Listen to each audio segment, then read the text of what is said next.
We've got another funny comic coming to the stage. He hasn't been here in a while, but we're excited to have him here tonight. Please make a lot of noise for Mr. Juan Soler, everybody.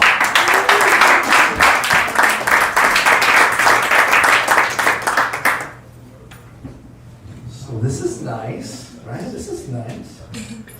Really excited here. I was a little nervous getting on here, but then I noticed, I saw you guys here, and I was like, wow, this is such an honor and surprise, actually. Like, I would appreciate a text or a call or something. I would clean up the place a little bit, but, you know, you're here, and I guess this is better because I can be the real one, the lived-in one, instead of the fake one. And as you guys have seen with the other comics, the door to the funny is always open, so come on in. We'll chat for a little bit. You're right, I'll go first. You know what?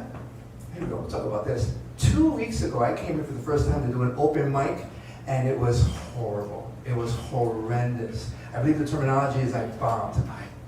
You know what? I didn't bomb. I exploded. I became brown mist all over the stage. It was an absolute mess. I got up on the stage and said, hi, my name is, and I tried a joke. I said, I work in Saratoga, and then all of a sudden, gone.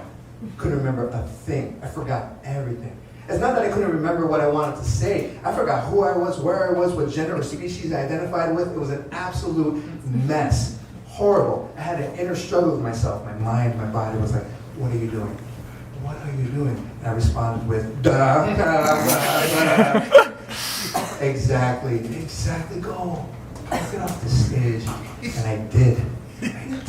30 seconds into my set, I got off the stage and I walked up to my wife and, my wife, my beautiful angel Dominican goddess of a wife, was so unbelievably supportive of me like 2 seconds before I got on the stage.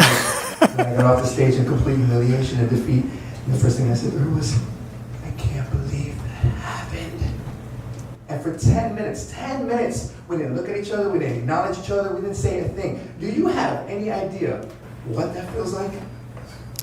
It's as if I farted during sex. It's the same as that thing. Like, how do you come back from that? How do you look at the person you love the same ever again? I have no idea. We'll cross that bridge when we get there.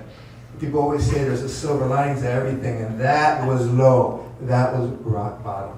I don't think there's any other place I can go but up. Yeah, we'll clap for that.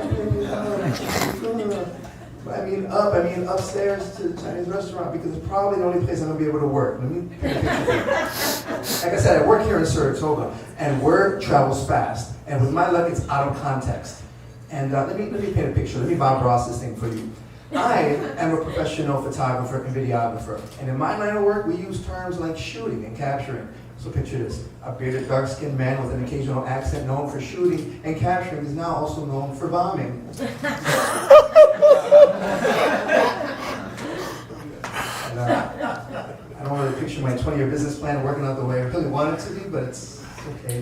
You know, don't be bad, don't be sad, and don't cry for me, Saratoga. The truth is, they actually love me up there. They do. I go up there. You ever been upstairs to a Chinese restaurant? It's fantastic. They're super happy to see me. They call me their friend. They're like, hello, my friend. My friend, how are you doing today, my friend? What is it again, my friend? And you know what, friends? Oh, friends. That's what I was told.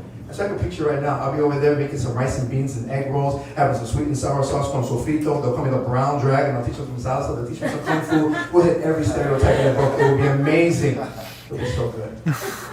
They can never really say my name right anyways. They never call me Juan. They call me Wang or Wang. So to them, I'm pretty much Chinese anyways. My name is Juan. It's the most classic Latin name. In English, it's John. It's the most classic Caucasian name. Kind of goes hand in hand. So every time I introduce myself, I'm like, hi, how you doing? My name is Juan. People always like, Carlos? Yeah. Exactly what I said. Hi, how you doing? My name is Juan. They're like, Jose. I'm like, yeah, I can see the confusion. That one syllable, really, really hard to remember. I get that. In fact, my full name is actually Juan Soler Jr. So I'm a junior. That's great. That just means my father gave me his name. He's a giver. Really nice. The junior means nothing to me. Does it mean anything to you? No, it doesn't. All it means is that in my family, there's a Juan and a 2. And that's just lame. Like, come on. Never mind. Super lame. I wish it was like the old days where there were kings and queens. They would have called me Juan, second of his name. Now that sounds amazing. As if I had to earn the right to acquire such a glorious name. They'll have a celebration and everything for me. I'll be going down the city streets. Kids will be looking up to me. There'll be a bard singing about my great adventures of Juan, second of his name. Instead of the reality of my father just handing me down the name all willy-nilly, like as if he forgot I was even arriving that day. Completely and unbelievably embarrassed and just grabbing the first name he could find. Hello, my son. My son. How you doing, my son? My little, okay.